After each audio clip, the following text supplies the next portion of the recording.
So he's paddling towards me, smoke coming out of his ears. So I swing around and he paddles right up to me, and he paddles around and we take off together, and he drives me back into the pit. Shaun Tomson, welcome to the Boardroom Podcast. Good morning, Shaun. It's good to see you, bud. Hey, Scott. Yeah, it's good to connect again. Yeah, I wanted to bring you on and talk about the Bustin' Down the Door tour, which you're doing. PT and Shaun Tomson, yourself, of course, and Rabbit and MR, and a couple of other blokes, if you will, sort of redirected surfing forever. And we're coming up on 50 years since 1976, the first world championship that PT won. What does it feel like? 50 years of recollection here. I know it's amazing how quickly time goes by. It kind of all started in 75, so that's why we're having this tour, this 50th anniversary tour. But it's mind-blowing that when you look back, it seems so long ago, but then it doesn't seem so long ago. There's sort of a duality there. And, I can still remember those times with such vivid memories. And it was a really great period. It was a lot simpler. In some ways, it was a lot purer, but also it was very similar in the context of what you have to do to be successful today. You've got to bust down that door. It doesn't matter whether today, I see Jordy Smith having this like incredible resurgence again on the Pro Tour, and it's wonderful, to have that. You've got to have that mindset, you just got to have that committed, absolutely unequivocal commitment to paddling over the edge, and it's good. So a lot of things have changed, a lot of things have remained exactly the same. Well, I got to tell you, I watched the movie again yesterday, and I absolutely love this movie.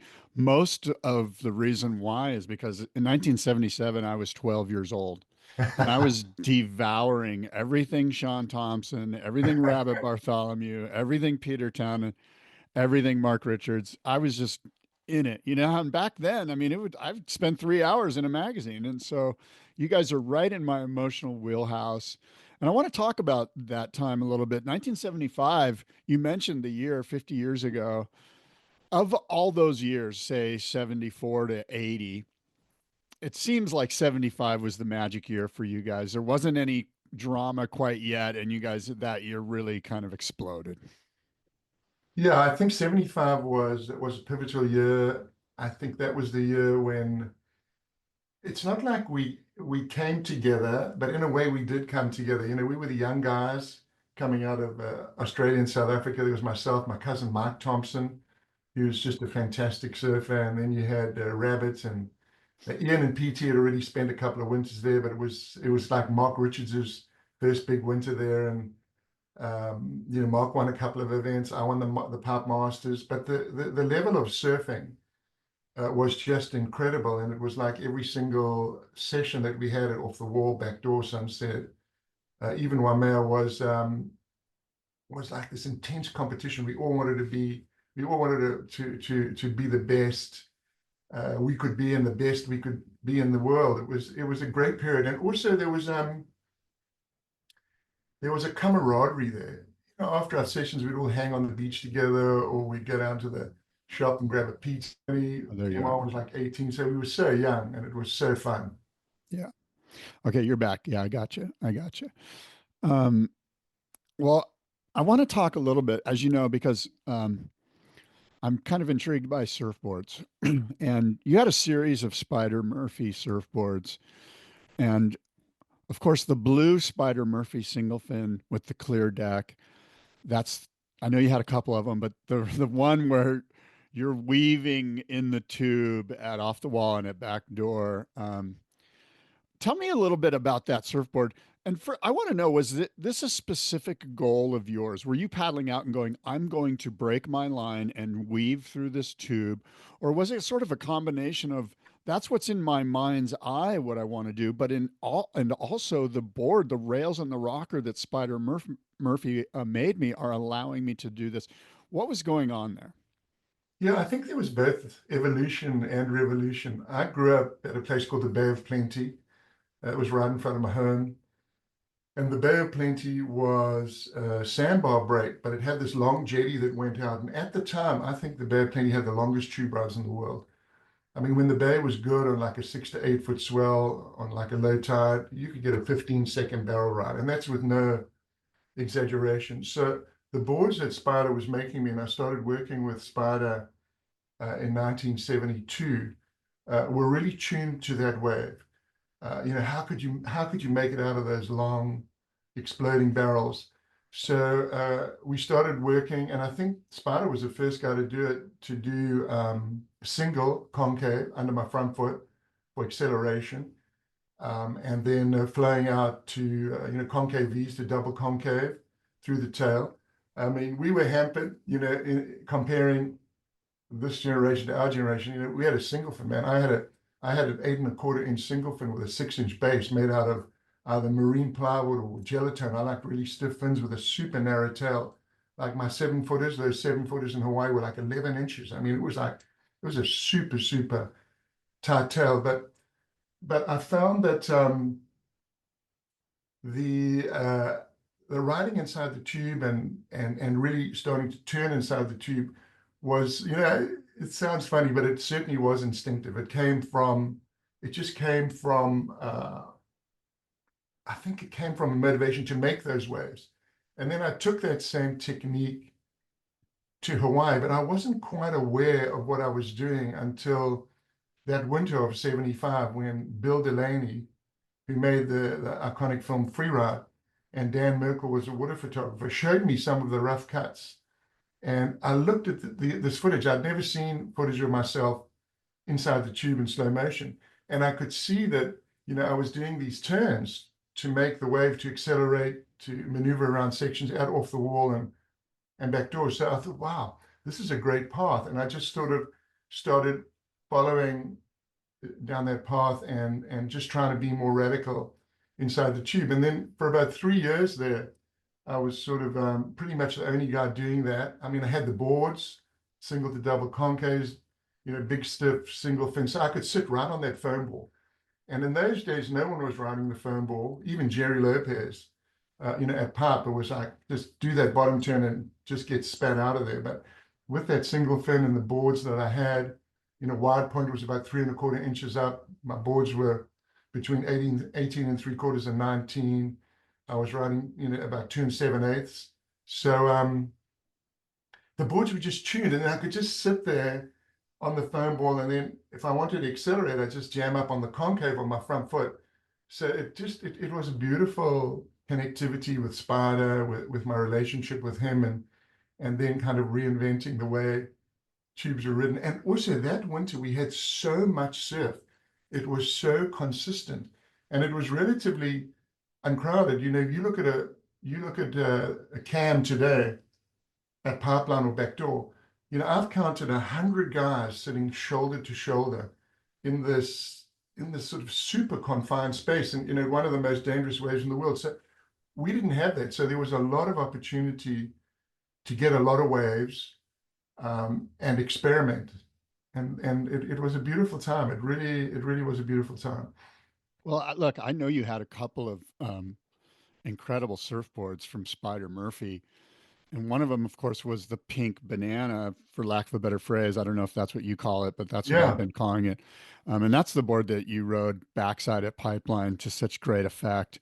But before we go there, the board at Off the Wall, the blue board with the white deck, I know you had a couple of them. There's another one with like a I had 3 swirl. of them. I'd like 4. I actually had 4 of them. Which one? My question, I'm always going, okay, shoot. Shaun broke this board at some point. It must have been heartbreaking when you broke this board, and then you're like, okay, I hope this new one works as good as the old one. Were those moments occurring for you? Yeah, back then boards were just glassed differently. They were heavier, they were stronger, they were thicker. So boards didn't break. I mean, I rode that blue 7-footer in 1975 the whole winter without breaking it. Then I went home, went back to university. Then the following winter, I came with another 7-footer. It was like a light blue one with sort of like a cosmic swirl on it. And that was an amazing board in in 76, and that was in a number of different movies. Fantasy. Wait a minute though. What happened to the first one? Why didn't you bring the first one back? Or was it just sitting there at The Barn first House? one, let's see what happened to it. I think I lent it. My father used to say to me, you know, my father was a very big part of my surfing career. And in those days, you know, I had no money. He would buy my boards. And, you know, I had this logo, which became the Instinct logo on my boards. And my dad had, when I was young, 72, I had a picture in the paper, the newspaper, my first water shot. And my dad had an artist create this sort of graphic representation of the picture. And he said, son, this is going to go on all your boards. And I went, no, Daddy, it's too big. And he went, this is the way it works. I pay for the boards, logo on the boards. So on all my boards from 72 onwards, I had this logo. So 1970, and my dad used to say to me, there's two things you don't lend out. One is your girlfriend and the other is your surfboard. So of course I lent that 7.0 out to someone when I came back to South and they broke it. And so that board was done. But then I got a better one in the winter of 76. It was like a light blue one. It was an amazing board. Now we went from a marine ply fin to a gelatin fin. It's this exotic wood out of Thailand. I mean, I found a piece of this wood here in the United States, and I had Craig Hollingsworth build me a board to the specs of the 76 board. And then I had this amazing guy called Chuck Ames. So Chuck Ames is a legendary fin guy. Yeah. So I got the template from Spider, and I said to Chuck, you know, I want you to build me this fin out of gelatin. He'd never heard of the wood. Found it's lighter, stronger than balsa. So after he finished making me the fin, he says to me, Shaun, I've foiled a lot of fins. He said, out of all the fins I've ever foiled, this was the most difficult. It was like foiling in Braille. He said, there's no grain line. He said, it was like foiling in Braille. So I had this board in 76, and then I had two in 77, and those boards they were in many classic moments, the opening scene of many classic moments and this film Fantasy, and that you could really see the big driving, riding on the foam board. It really gave you kind of an inside look at where I was trying to go with those boards. And I think that in 77, the single fin reached its peak. That was the absolute peak. And I think those boards represented a peak moment in tube riding in that winter, you know, so it started in like 75, 76, 77, over that 3-year period. And then Mark came up with the twin, and, you know, everything changed. Well, before we go there, I'm still sort of, I guess I'm focusing on the pink banana, because you absolutely were doing turns and lines and creating surfing backside of pipeline on that board. That it feels to me like that was a special board made just to go left at pipeline. I'm sure that's not the case, but that board had a ton of rocker in it, and it was different than the blue boards. Is that true or no? Absolutely different. So the blue boards was 7.0, that board was 7.10. So that was meant to be my sunset gun. What I've done is I've taken pictures back to Spider after the winter of 74. I've been there in the winter of 74 as well. And I've taken, you know, my hero was Jeff Hackman. He was just the greatest surfer. There's 3 great surfers at Sunset in my mind. The best 3 were BK, Irina, and Jeff. So Jeff was my hero, and I stayed with him for a few weeks that winter, and I took photos of his classic 8.0 Brewer. You know, it's like he would paddle out at Sunset. He was sort of invincible in contests. And I took him back to Spider, and I said, hey, Spider, you know, I want you to make me a board similar to this, a little bit shorter, from not 8.0, but 7.10. And the blanks were really primitive back in those days in South Africa. They used to blow their own foam at Safari Surfboards. Graham Hines was the owner, Spider was partner then. And I ordered the board, and I wanted it red. You know, all the Hawaiians had the red, the testosterone red. It was like, yeah, they all, you know, Sammy Hawk and all the boys, you know, it was like Al Chapman. They had the red boards, Eddie Akau. So I wanted it red. And then I went down, I finished my university exams, economics, and I went down to pick up the board. And I'll never forget, I walked into Safari Surfboards and Spider had the board there, and I went, what? It's pink. I said, Spider, I can't believe it. You've given me a pink board. He said, oh, Shaun, I'm sorry, how about this for primitiveness? He said, I had the bucket of resin and I put the red tint in there and I forgot that there was a bit of white opaque. There was a bit of white opaque but I mixed it and pink. But this is the classic thing. He used it anyway. You know what I mean? Those are like, no. So Oh yeah. he laminates it on, and then he didn't have enough, it wasn't enough curve in it. He said, so I got some bricks and I taped into the nose. Can you even believe it? I taped into the nose. So he's bending this thing. It was just like mind-blowing. And so I saw the board was pink and I went, oh no, Spider, it's pink. But I'm leaving the next one. No, it's pink. What's happening now? I mixed the red and white in. And then I looked at the rocker. And I'd never ever seen a board with so much rocker. That board had 7 3/4 inches of nose rocker. 7 3/4, like mind blowing for the time. Yeah. And I went, no way, it's like a pink banana. He said, oh, Shaun, I'm sorry. And he told me the brick story. So now I take the board to Hawaii anyway, because it's all I got, you know. I got my blue 7.0, the tube rider, and then I take this board to Hawaii. And my first wave at sunset, I paddle out, my first day there, first wave at sunset, I paddle out, and I take off on my first wave. And as I leap to my feet, because it had so much curve, the board like lifted up on the curve and I spun out on takeoff. It just sort of lifted the fin out the water, spun it, and a guy ran me over. Straight over my legs, smashed my shins up. And that was my first wave at sundown. I got washed in, paddled, you know, no leashes in those days. And I remember I paddled in off to Kahuku Hospital, got patched up. And then it was time to try it out at Pipe. It was the only board I had. And you know, my first wave at Pipe was like a revelation on that board because it was the first board with extreme rocker and backside. I think I could take off later. And not only that, I could hit the bottom turn and I could go vertically and jam off the top. So, you know, I had like a technological advantage there. And I rode that board. How about this? I rode that board for 5 winters, Scott. 5 winters. From 74 all the way to 78. I broke it in 78. I promise you, I never ever lost it on takeoff once. Never lost it on takeoff once. And a few years ago, the great surfer and designer Simon Anderson said to me, Shaun, there's only been one board in my whole life that I've wanted from another shaper, and that was the pink banana. And you know, I went, and Simon to me is one of the greatest surfers of all time. The backside attack of Simon Anderson is just like beyond. So it was funny to hear him say that. But that board was magical. Never lost it on takeoff once. It was like you know, I won the Masters. I was a finalist a few times, and it really helped me usher in a new type of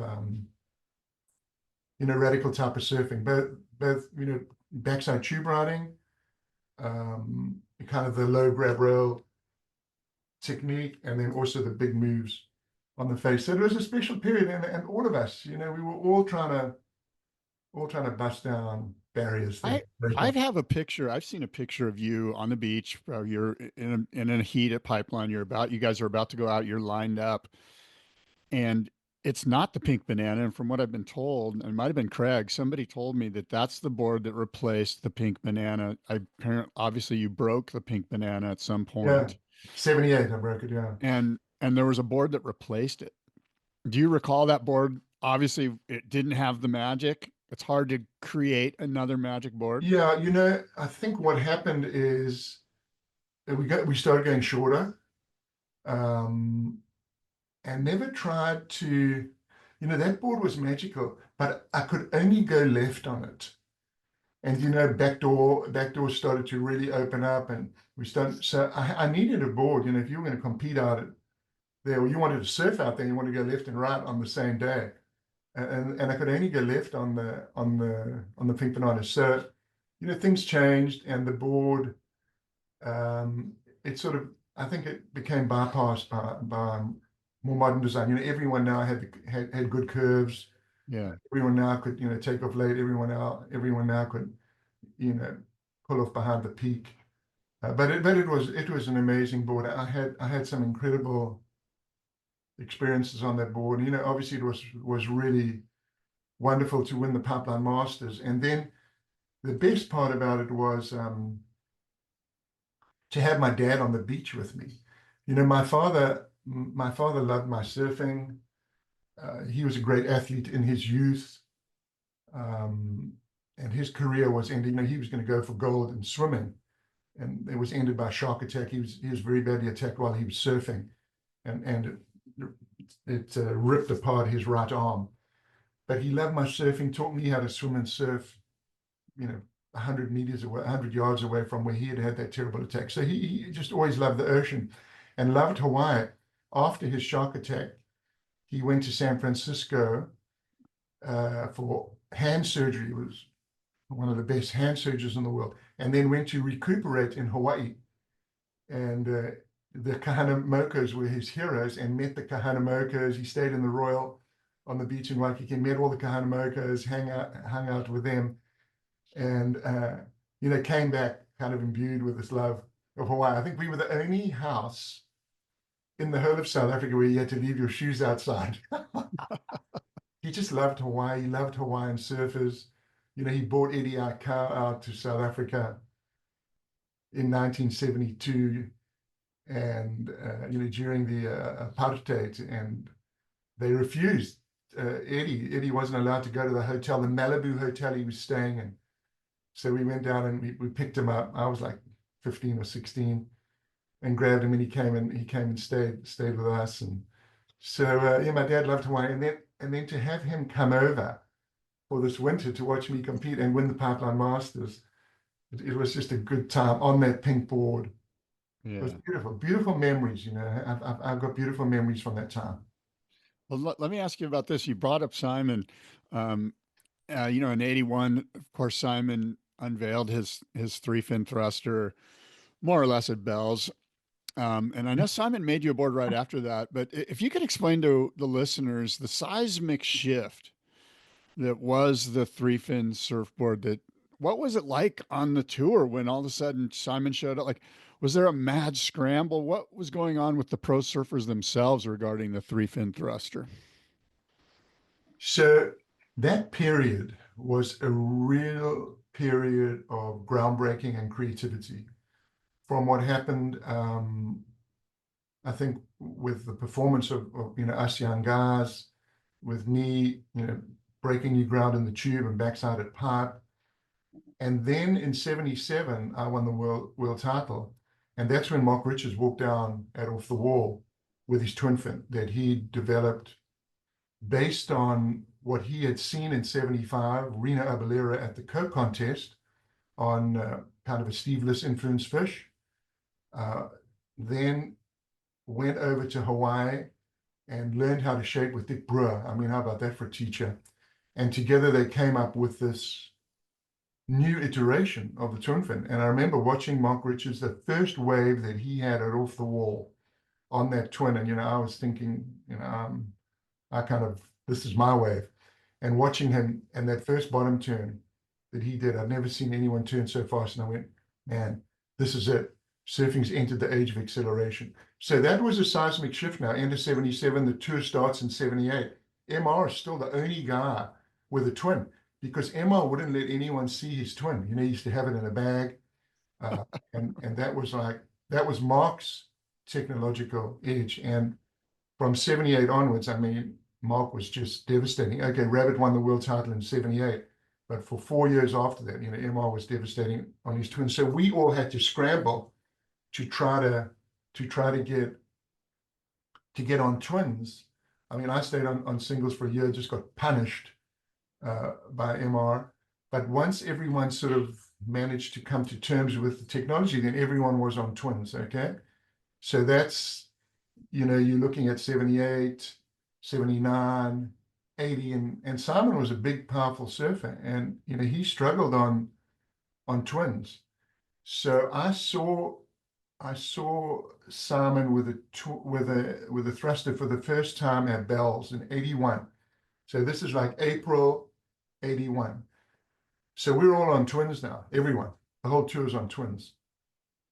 Every single guy. So you can imagine every single guy on tour is on it, like today, is riding a 3-fin. And then you have a guy walk down the beach, he's got 3 fins on the board. And I walked up to him.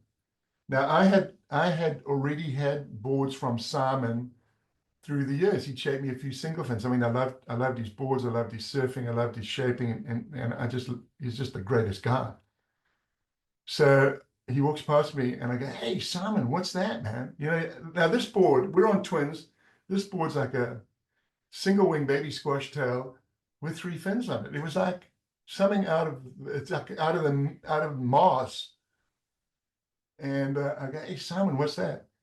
He goes, "This is a 3-fin thruster, mate. And in 3 weeks, you're going to be riding one." He hasn't won Bell's yet. Bell's hasn't started. So this is like, I'll never forget this moment.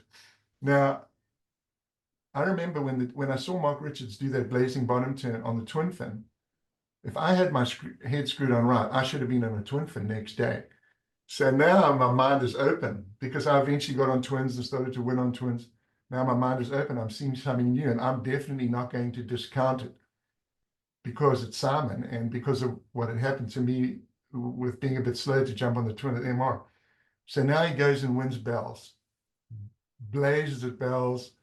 I get knocked out in early round at Bell's. Surf comes up huge. He wins it. So now the next event is the 2SM Coke Surfabout. So it's the richest event in the world. It's held at North Narrabeen, Simon Anderson's home break. And I'm running a twin, and I'm in the finals against Simon. Surfs about 4 to 5 feet, perfect left-handers at North Narrabeen. And he blitzes me in the final. He's got the thruster. Now this is 2 events in a row. Only guy in the world riding a 3-fin. Just punishes me in the final. Very next day, I think it's like a Monday morning, I phone him up and I go, "Hey, Simon, it's Shaun here. I would love to get a thruster." Now, this is his technological advantage, like just like MR's had in 78. He goes, "Sure, mate, I'll make you one." I go down to Shaping Bay and he makes one for me. Makes me a little 6-0. Beautiful, beautiful little thruster. And years later, I read something in an interview, someone had asked him, like, "Why'd you make Shaun?" Because he's a big competitor of yours. He said, "Nah, I thought it would be good publicity for the board." And he was right, because it was on the cover of Surfing Magazine, and it kind of gave me, I think it gave me a whole new push because it was way more suited to my power style than a twin fin. And, I'll never forget that, he could have just said no. Yeah. It wasn't his way. And, he gave that gift to everyone, to every surfer. He changed surfing. And that board is still the benchmark for modern surfing. Okay, now it's single to double concave boards. It's all been a modification. It hasn't been a revolution. Yeah. Well, it's interesting. That I was recently I went to El Salvador and I had a board in mind. I was going to bring like a little twin fin thing or whatever. And the day before I went to El Salvador, I was looking through my storage shed and I grabbed an old thruster. And I went, I'm going to ride this board today. And I paddled out on it. First wave, incredible. And I went, you know what? I'm bringing this board to El Salvador, and I ditched my other board. There's something about that 3-fin thruster that he made, that he designed, that you speak of. What was it like? Was it right after Narrabeen where when you showed up at the events, every single pro surfer now had a 3-fin? Was it that sort of revolution where it was like right after Narrabeen? I don't know where you guys went. You might have gone to South Africa, but was everybody on a thruster like that? Yeah. So everyone got on a thruster. You had do you recall seeing everyone unveiling their boards and going, "Holy mackerel, it's happened." Everybody's like, this is what was funny about it. So he made me 2 thrusters, Simon. He made me a 6.0 and I think a 6.4 for bigger surf. So now I'm on the thruster wagon. I'm on that path. So we go to South Africa, and Martin Potter, my dad had been sponsoring Martin Potter and had been writing to me about this. He said he'd write to me about this 16 or 15-year-old kid from Durban. He's going, "Hey, Shaun, I've been sponsoring and I've been helping this kid. The kid's unbelievable, unbelievable." So we'll go to South Africa, and this is 81. Suddenly, this young guy bursts on the scene. He's riding a Spider Murphy twin fin. Now, I had left a Spider in 78 because my dad started a surfboard company down there, Shaun Tomson Surfboards. And you know who his first employee was? Graham Smith, Jordy Smith's father. About that. Jordy Smith's father was he was like an air conditioning mechanic, I think. And then he started working with my dad, laminating. So that's how Jordy's dad got his start. It was like Shaun Tomson Surfboards. So I'm working with Shaper, this Bruce Jackson, but I'm away from Spider now. And you know, getting away from Spider really, I think, impacted my surfing. So now Spider's making these twin fins.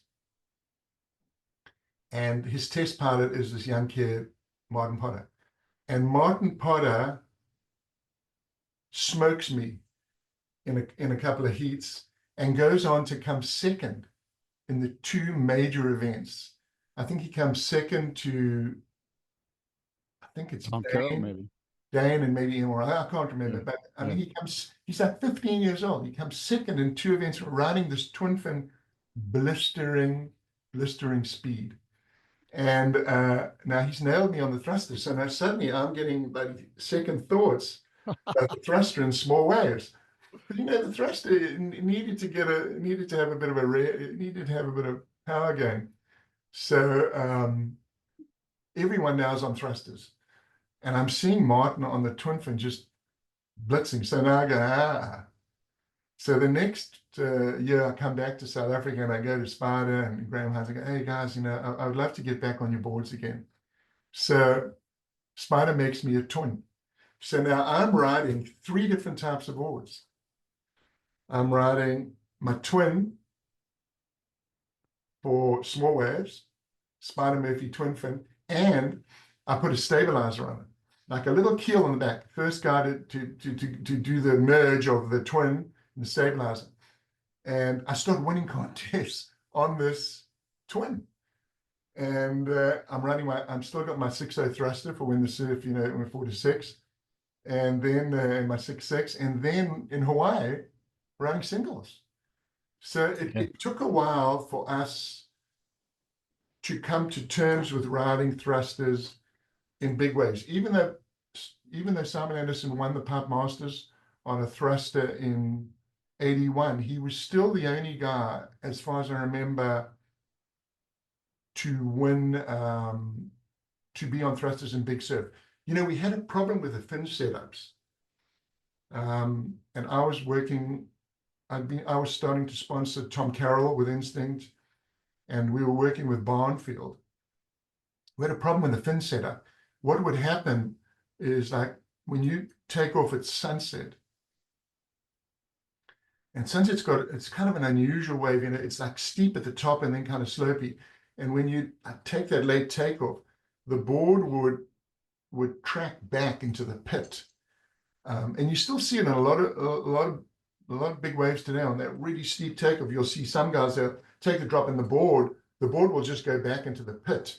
It's to do with the fin positioning and the splay of the fins. It was complicated. So, you know, singles still had dominance there, even after the thruster for a few years. And MR was riding singles and winning on singles in Hawaii too. So it was sort of this time of design evolution, which is super different today. Today, it's like one board, subtle subtle refinements. And I think today more than any other time, it's ripe for revolution. I'm talking the cutting edge revolution. I'm not talking mid-length, all the different groovy hipster boards that guys are riding for the experience. I'm talking about how you're going to break down the door again. I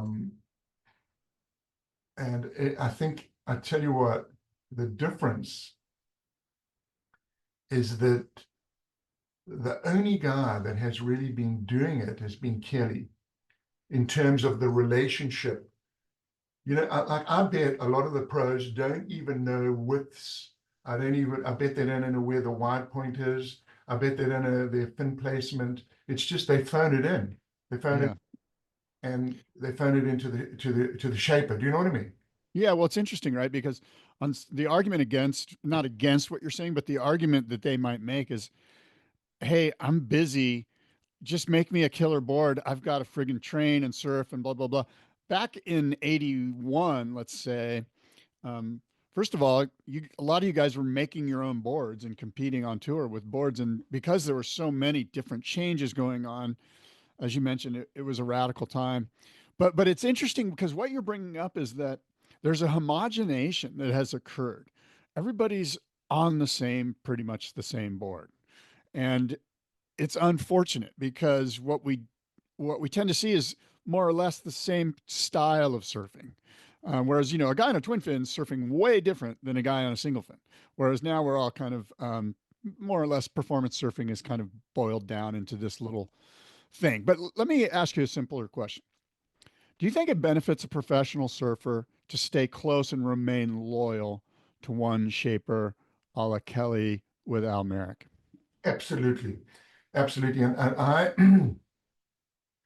I followed that path a couple times. I mean, I would love to have been able to have stayed with Spider or just had. I mean, I have an amazing relationship with Al Merrick and the whole crew at Channel Islands, and I think I was the first twin fin Al ever made for a pro. The first pro he ever worked with was me. I was one of the first pros Rusty ever worked with, Nev Harmon. I had a great relationship with Glenn Manami, with Bill Barnfield. I mean, I had a great relationship. Did this hold you back?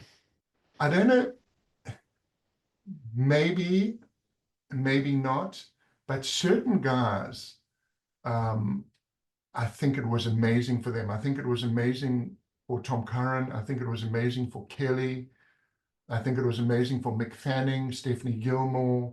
What about Jordy? Joel Jordy's a name that he's jumped around a bit, and his father's jumped around a lot. Great shaper, and by the way, everyone's all in on Jordy this year. We all want to see a world title for Jordy Smith, and it could happen in 8 to 10 foot cloud break if he makes the final 5. But it seems to me that Jordy jumped around a bit, and perhaps, and it's all kind of like Monday morning armchair quarterbacking here, but it feels like perhaps if he had just stayed the course, this world title may have come to him sooner, if in fact it happens. I think having one shaper and having one board is a massive, massive advantage. It's not to say you can't win a world title by having a number of shapers, but certainly I had my best competitive success through the 70s and even into the 80s when I was, having a good go with Tom Carroll for the world title in 1985, riding Spiders boards. You just get tuned into the shaper style and the curves. Now I remember when Jordy burst onto the scene, I think it was 205, 206. I went to his room. He was just coming onto the tour, and everyone wanted to shape Jordy's boards, and he had boards from all the best guys. He must have had a room of 35 boards. And I walked in there and went, "Hey, Jordy, man, you got to pick one guy. It's way too confusing." And he was like in a big hurry. And I called the article "Man on Fire." That's what I read. And I read about Jordy, about how he needs to look around and stop and take it slow, because it's not always the fastest that wins the race. And I do think it has impacted him negatively. But over the last few years, he settled down with his father. Yeah. And he's found his groove. His dad's found his groove. He's found his groove. And he's just in rhythm now. He has that Yes. unequivocal confidence. So, a board can give you, a magic board can give you so much confidence. And in my era, it was really, really hard because each board was unique. There was no shaping machine. I mean, a shaper would have a board, I'd speak to the shaper and go, listen, I need a little less curve. I need a little bit more curve. I think that, I want to pull the tail, whatever, whatever changes you wanted to make. But I think, you know, I think I had a good understanding of, what constituted a good board and, how to work with a shaper to try to get it out. I mean, I think I sent you a list. I've had the opportunity of working with, I think, 44 of some of the greatest shapers of all time. I feel like that's 40 too many. Maybe it is. But in those days it was really hard. Like I get to Hawaii I get to 78, I get to Australia, I'm world champion. And my board's a dog. And I'm like, who can I get a board from? And like, I'm asking PT, like, hey, I need a shape again. And he goes, okay, there's a guy called Mike Perry. And I go, okay, Mike, make me a board. And I go in there and make a board. And I'm riding this like board I've never ridden before. First wave, I'm defending champion. I'm up against 𝐒𝐻𝐴 at Burley Heads, and it's 3 feet on the rocks. I'm going, this is like such an easy heat. 𝐒𝐻𝐴, not 𝐒𝐻𝐴 Newcastle, 𝐒𝐻𝐴 Narrabeen. This guy's an amazing surfer. But I thought I got to take off my first wave. It's got like a box fin. As I'm paddling for the wave, a fish bites me. Can you believe it? A fish bites me on my finger. I throw the fish off, my finger's bleeding. I take off, ride the wave, I go into a rock and I knock the fin out. I mean, this is the way to defend a world title. But you're right. Maybe it was too many boards, but I loved working with these guys. Glenn Army, Bill Barnfield, Rusty, Tom Parrish. It was amazing. Well, it's funny you mentioned Bill Barnfield because you had mentioned that there was no shaping machines back then. Boards were completely different. Bill was really one of the first guys to sort of be really like just every quarter inch he had a measurement, and he was very methodical about writing everything He was out. both anal and analytical. Yeah, exactly. It was everything was perfect, and it was amazing to work with him. Yeah, I mean, and then they all had their little sort of quirks. Yeah, Rusty and his decimal inches. It wasn't like 2 3/4. It was 2.75 or 2.8. It's like they all had their. Rusty made me some amazing boards too, and all these guys, Glenn, Manami. I mean, at Parrish, it was wonderful to be with these senseis. They were like senseis. Yeah, You get in there with a shaper, and it's almost like a relationship with a psychologist. And then with Spider, we cut the board out, we put it on the ground, and I'd stand on the board, and I'd imagine myself riding it, and then we modify the template. It was such a. Every board was sort of was this unique creation. Every board, they had this. I do think that when a guy shapes it with his hands, with a skill, and the tool, a skill, and just the name of that skill 100, there's some soul, and he shapes it.